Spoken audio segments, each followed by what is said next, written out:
देख रहे हैं JI न्यूज, आपकी आवाज।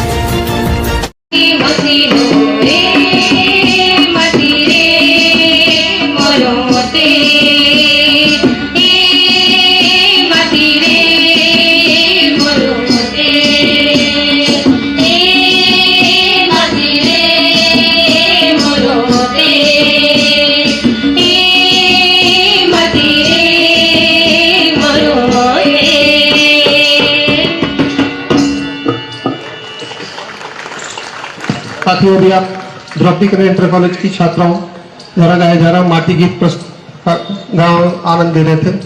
साथियों, नाकूस से गरज है, नाकूस से गरज है, न मतलब अजा से है, मुझको है अगर इश्क अपने हिंदुस्तान से है। मेरी माटी मेरा देश, ये इस समय पूरा विश्व, पूरा भारत, पूरा भी मना रहा है। साथियों, इस कार्यक्रम को आगे बढ़ाते हुए मैं अपने परम आदरणीय जिलाधिकारी महोदय से निवेदन करना चाहूंगा कि कृपया हम लोग आज स्वतंत्रता दिवस के अवसर पर मार्गदर्शन करने कष्ट करें। परम आदरणीय जिलाधिकारी महोदय।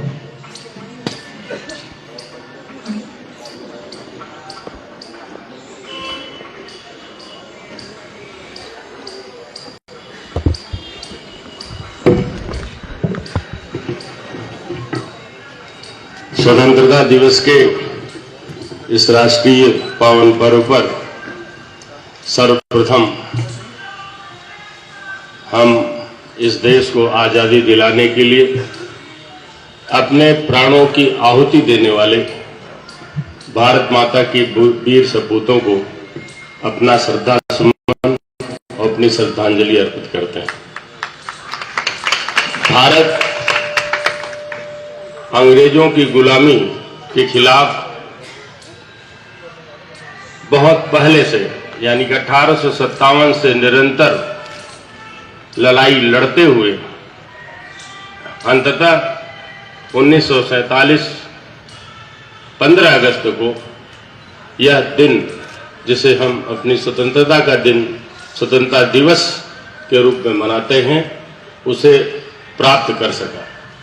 इस लंबी यात्रा में न जाने कितने लोगों ने बलिदान दिए, जिनकी कोई गणना ही नहीं। इतिहास के पन्नों पर आप देखेंगे कि भरे पड़े हैं स्वतंत्रता संग्राम सेनानियों के नाम, बलिदानियों के नाम, लेकिन ऐसे भी तमाम लोग हैं जिन्होंने पर्दे के पीछे रह करके आजादी की लड़ाई लड़ते लड़ते अपना जीवन न्यौछावर कर दिया। हमारा यह सौभाग्य है कि अपने पूर्वजों के द्वारा दिए गए इस आजाद भारत में हम सभी का जन्म हुआ है। हम सौभाग्यशाली हैं कि आज हम स्वतंत्र हैं। राजनीतिक रूप से हमारी अपने देश की जनता की सत्ता है, जनता का प्रभुत्व है, जनता द्वारा चुनी गई सरकार इस देश का संचालन करती है। देश के संचालन के लिए अपने द्वारा ही बनाया गया अपना संविधान है, जो भारत के ही मनीषियों ने बनाया। तो आज की स्वतंत्रता इस दिवस की सबके कई अर्थों में महत्वपूर्ण है। एक तो ये आजादी का अमृत महोत्सव काल में हम हैं।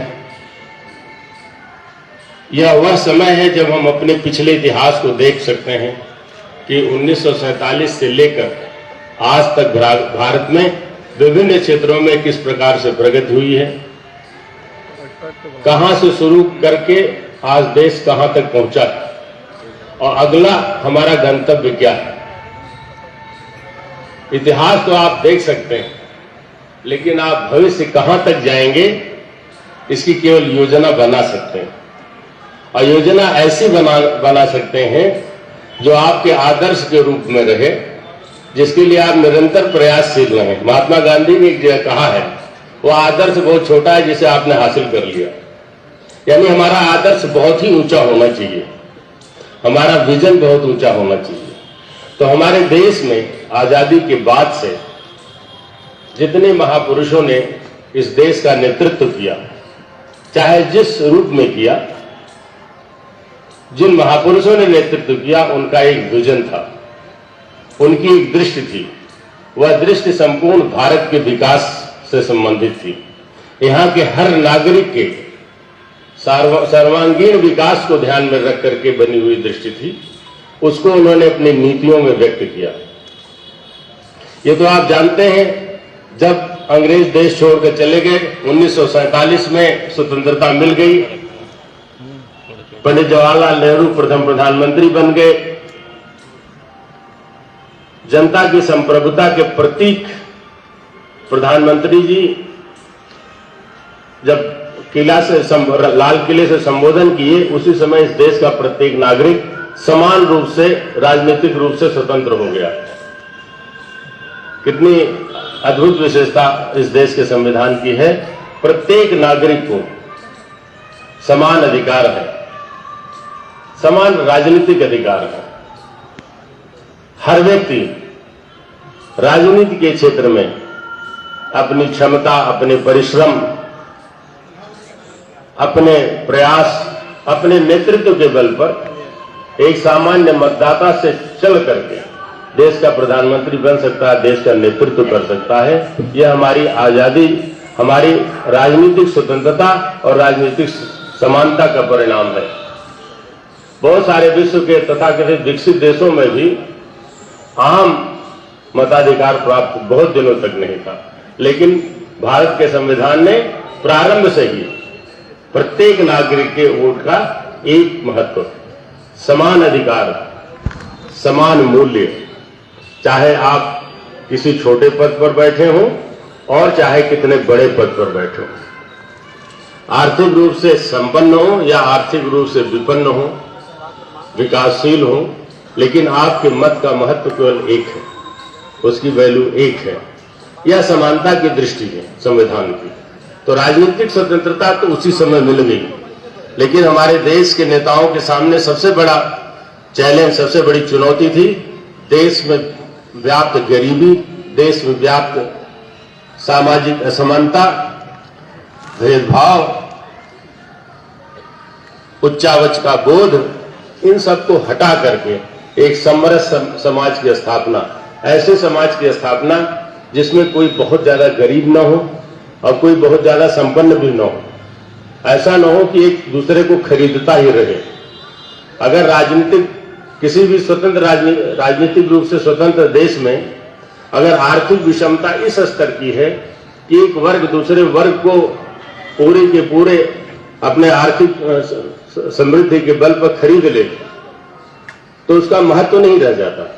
इसलिए समान आर्थिक विकास के लिए प्रारंभ से ही भारत सरकार की नीतियां रही हैं, जो हर वर्ग को उसका उचित स्थान दिलाए, हर कार्य करने वाले को उसको उचित मूल्य मिले, जिससे अपने जीवन स्तर को ऊंचा कर सके, अपने व्यक्तित्व का विकास कर सके, आगे बढ़ सके।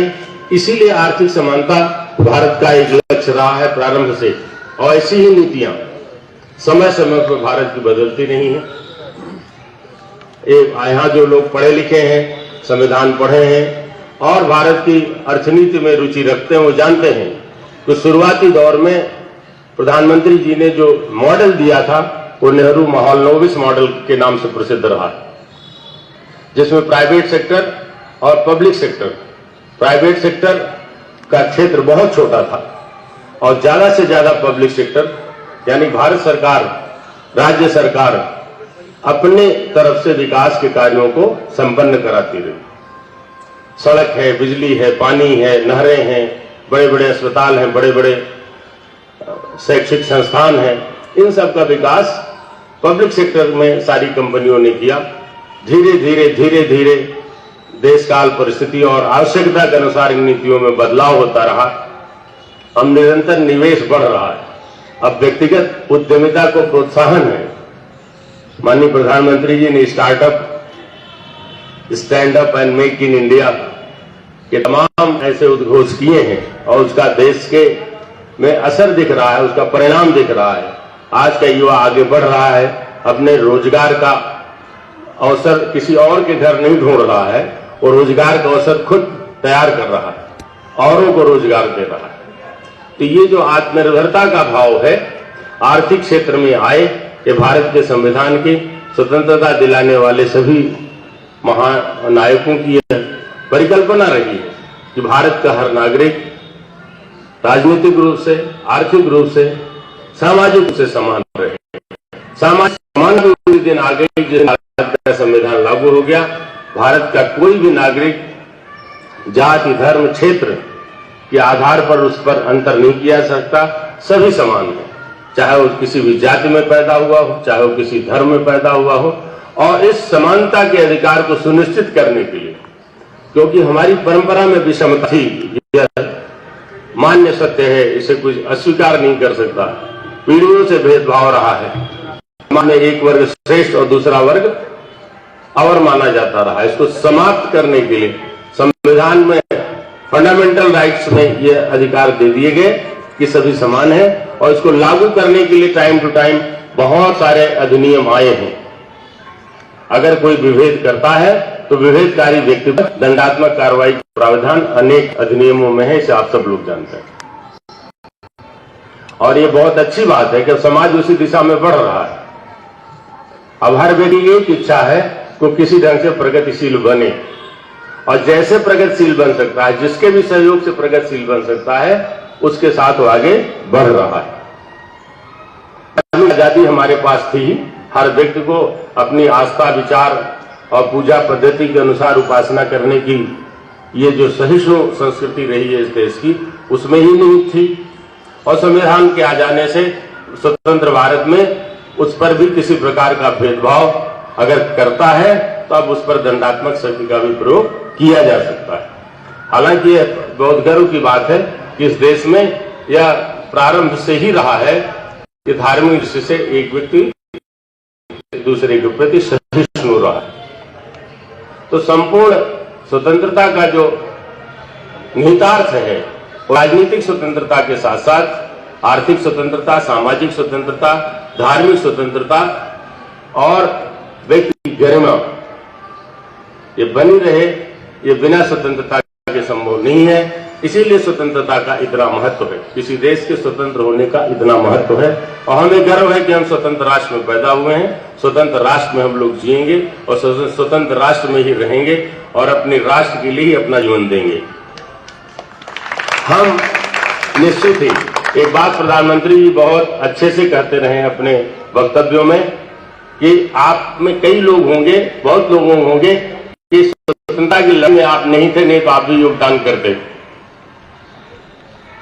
और बात सही है, सभी लोग उस समय नहीं हो सकते थे, लेकिन इसका यह अर्थ नहीं है कि आज आप स्वतंत्रता को बचाए रखने में, स्वतंत्रता जिस रूप में प्राप्त है, अपनी आजादी को संजोए रखने में और उसको सुनिश्चित करने में अपना योगदान नहीं दे सकते। ऐसा नहीं है। आज भी उस स्वतंत्रता की लड़ाई को आप जारी कर सकते हैं। वह लड़ाई किसके खिलाफ है?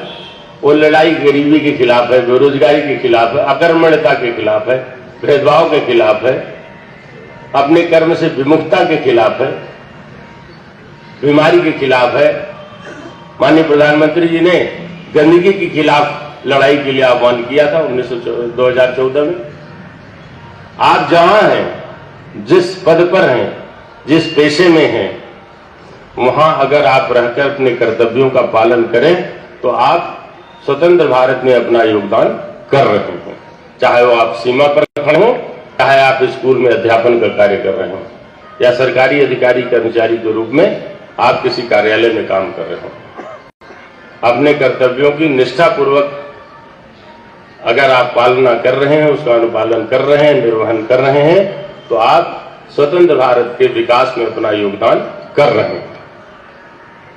और अभी माननीय प्रधानमंत्री जी ने, जैसा कि इस स्वतंत्रता दिवस 15 अगस्त इस स्वतंत्रता दिवस को आजादी का महोत्सव के रूप में मनाने का आह्वान किया है, हम सब लोग मना रहे हैं। इस बार की थीम है मेरी माटी मेरा देश।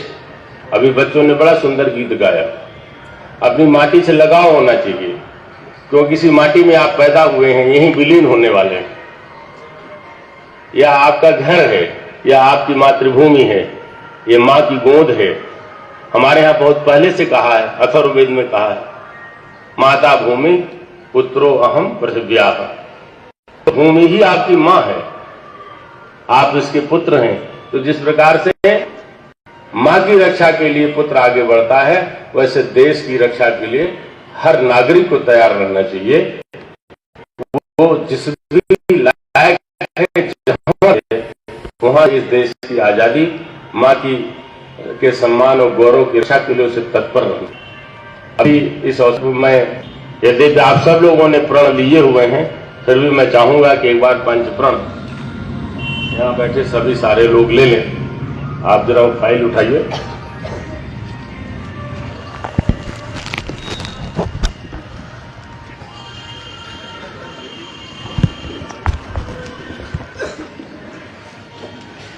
और इसी शपथ के साथ आप लोग जाएंगे। हम शपथ लेते हैं कि भारत को 2047 तक आत्मनिर्भर और विकसित राष्ट्र बनाने के सपने को साकार करेंगे। गुलामी की मानसिकता को जड़ से उखाड़ फेंकेंगे। देश की समृद्ध विरासत पर गर्व करेंगे। भारत की एकता को सुदृढ़ करेंगे और देश